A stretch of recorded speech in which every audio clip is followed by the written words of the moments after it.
pinagbabangayang artista, intriga, away, salpok, starpok.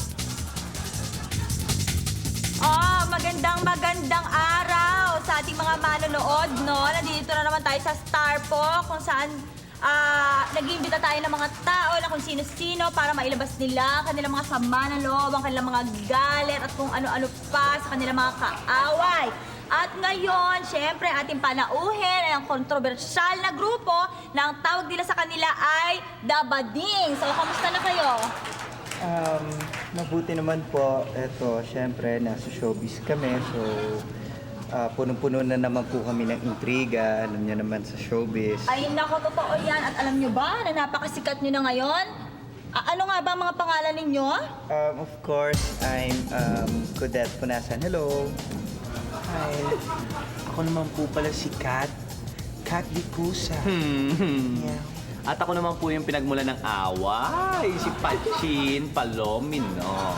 Tanongin ko bakit ka pinagmula ng away mamaya, ha? Yes! Pero bago yan, naalala ko, nung mga siguro last week yon o last week, ay nagkaroon kayo ng problema, nagkakaso kayo dahil kung hindi ako nagkakamali, nag-photoshoot kayo sa may Maynila at naghubad kayo at nagpakita kayo ng mga dibdib.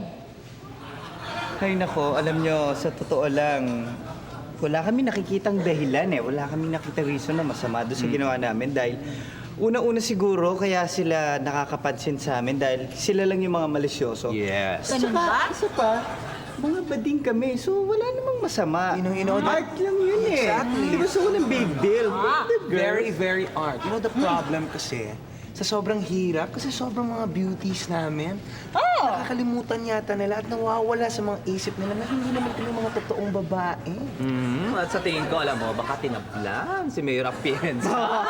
Kaya siya nagdemanda. I'm sure. Kukunin namin ang panig mo, ha? Ready at open ang Starpok kung meron kang isasagot. Pero bago yan, itatanong ko rin dahil meron na naman kayong bagong problemang ginawa. Yung ba yung kalaban yung kabilang grupo, yung Babahat Babe? Ay, gaya nga na sinabi ko, ako pinagmula ng away. Ako si Pachin, as in yung shampong Pachin. Ay, mga babakat babes na mga yan, eh, no? Ay, ang papangit naman nila. Kala nila silang pinariringgan namin na hindi naman. O, tsaka nga naman, alam nyo, hindi rin may iwasan dahil nga como panchin, kala nila sila dahil panchin, Oh, yes. pambaba. No, diba? Panchin, pangbaba. So, Saka alam naman ang tsaka ng babahat babes na yan, ha? Saka sa tingin ko, kaya kami tinitira ng mga yan, naiingit at nai-insecure sa Ganun ba? O bueno, alam niyo naman ang Starpok, gusto namin matapos na yan. Kaya ang ginawa namin, imbitahan namin ang Babahat Babes. At kasalpukan na kayong lahat. oo, ngayon. Ngayon, nandyan na kayo. Oo. Ano masasabi Sabihin niyo? nyo ngayon kung sino mas magaganda sa atin. Ano? Di hamak na mas magaganda kami sa inyo. Ha? Ano masasabi nyo? At ito pa, hindi totoong mababa ang tingin namin sa inyo. Oo, wala Ang kaming totoo ganun. niyan, sa mga baba nyo lang kami nakatingin. Nakakala nyo, mga sexy, mga damit nyo. Ay, naku, Walang nga parang kayo. ba kayo? Ipagsuot nyo ng damit nyo, nasisira yung mga damit nyo dahil tumatama sa baba dahil nagiging plunging ang mga damit nyo. Ay, naku, hindi maganda yan, nakakahiya yan. Ano may sasagot niyo dyan, Babahat Babes? Oh, sumagot ka! Ano ba nakakasakit na kayo? Ano nakakasakit? Ano nakakasakit? Ano yung sinabi mo? Ano sinabi mo? Sabihin mo nga ulit. Sabihin mo. Ayan, Sabihin mo. ano ba nakakasakit na kayo? Ikaw kilala ko. Sukan na natin ang mga yan. Sandali lang. Meron ako nakikilalang kamukha nito. Parang kamag-anak mo to. Hindi naman.